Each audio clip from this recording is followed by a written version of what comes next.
ఓ పక్కన లెబనాన్‌లో ఉన్నటువంటి Hezbollah తీవ్రవాదులను attack చేసి దారుణంగా దెబ్బ తీసుకొచ్చింది ఇజ్రాయెల్.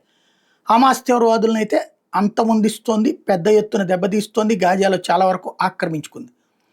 హౌతీల జోలికి పోలేదు. హౌతీలతో మొదట్లో అటాక్ చేసి వదిలేసింది. ఎందుకంటే హౌతీల మీదన అమెరికా చేసుకొస్తుంది దాడులు.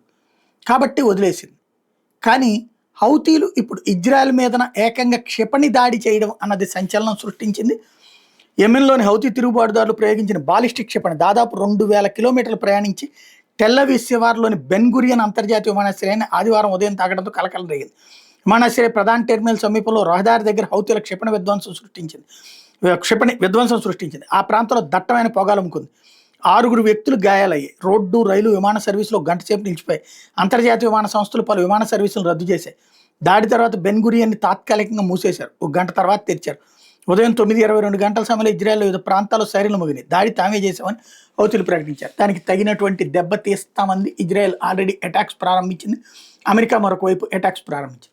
ఇక్కడ హౌతీల యొక్క తలతెక్కతనం ఏంటంటే వాళ్ళ చేతకాని దద్దమ్మలనడానికి సాక్ష్యం. అంత పెద్ద క్షిపణి ఎక్కడ వేయాలో తెలియదు. గాల్లో వేసి పడేశారు అంతే ఓ బాంబుని. మామూలుగా ఈ ఖండాంతర క్షిపణులు, ఈ పెద్ద పెద్ద క్షిపణుల్ని టార్గెట్ చేసి కొట్టాల. అక్కడ కొడితే పేలిపోతే అదంతా ఎగిరిపోవాలి. అలా చేయలేకపోయారంటే మొరటోడికి మొగలు పువ్విస్తే మడిసి ఎక్కడో పెట్టుకున్నట్టు వీళ్ళు చివరికి రోడ్డు పక్కనకి పడేసుకున్నటువంటి దిక్కుమాలినటువంటి యుద్ధం.